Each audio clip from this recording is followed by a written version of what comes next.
UP के मुख्यमंत्री UP में कुछ नहीं कर पा रहे हैं, वहाँ भी बेचारे बच्चे जल के मर गए, कहीं पर दंगा फसाद हो रहा है, कहीं पर बेरोजगारों के ऊपर लाठियां चल रही हैं, वो अपना प्रदेश संभाल नहीं पा रहे हैं, यहाँ पे नफरत बांटने के लिए आ रहे हैं, बटों के कौन बटेगा।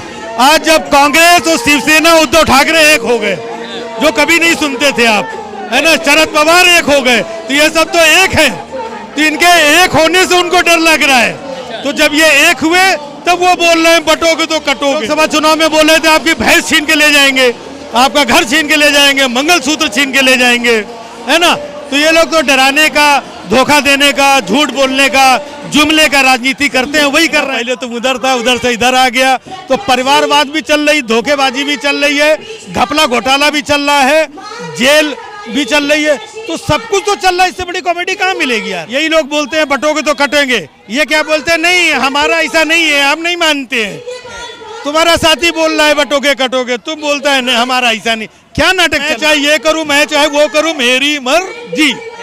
उम्मीद तो यही है कि जो अपना महाविकास आघाड़ी है उसको मौका मिलना चाहिए, क्योंकि अभी मौजूदा सरकार तो उनकी थी, कैसे उन्होंने तोड़ के फोड़ के पार्टियों को तोड़ करके डाका डाल करके बनाया।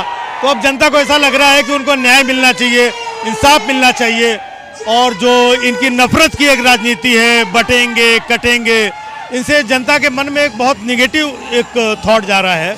तो अभी लोकसभा का चुनाव हुआ तो उसमें बहुत जनता ने आगे बढ़ करके एक बहुत अच्छा रिजल्ट दिया, तो उम्मीद है कि इस चुनाव में भी एक अच्छा रिजल्ट आने वाला है और सरकार का बदलाव होने वाला है। लेकिन आप एक कॉमेडियन हैं, चूंकि महाराष्ट्र की पॉलिटिक्स पे सबकी नजर थी, यहाँ भी कोई कम छोटी कॉमेडी नहीं देखने को मिली।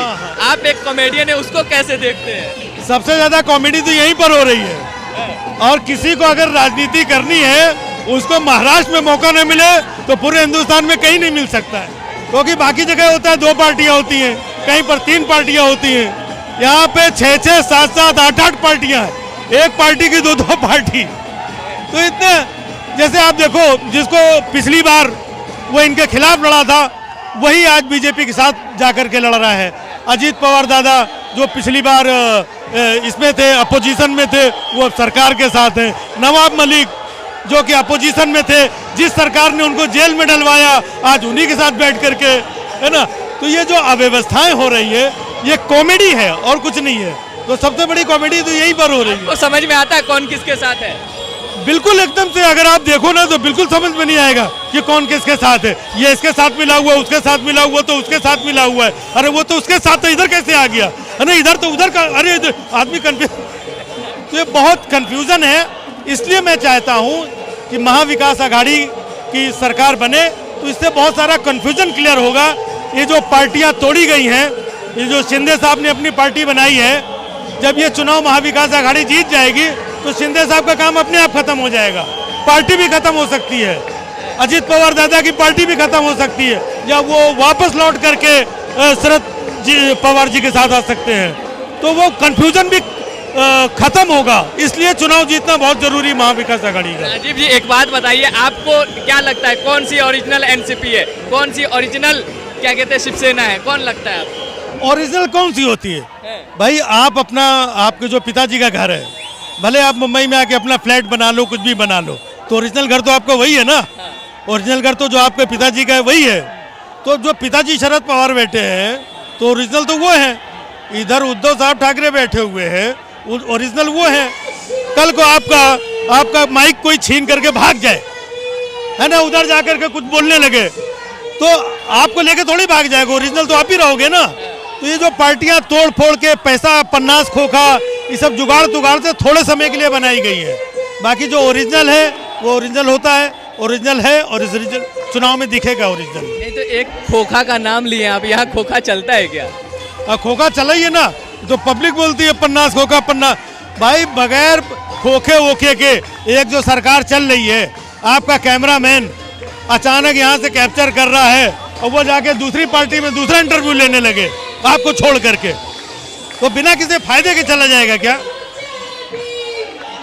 जो आपकी विचारधारा है, जिस परिवार से, जिस पार्टी से है, आप अपना परिवार छोड़ के अचानक पड़ोसी के घर में जाकर के ये बोलोगे नहीं ये मेरा घर है, ये तो हमारा, तो पैसा चीजें तोड़ फोड़ तो हुई है, और ये सबको मालूम है। ये तो कह रहे कि उद्धव ठाकरे ने भी धोखा दिया है।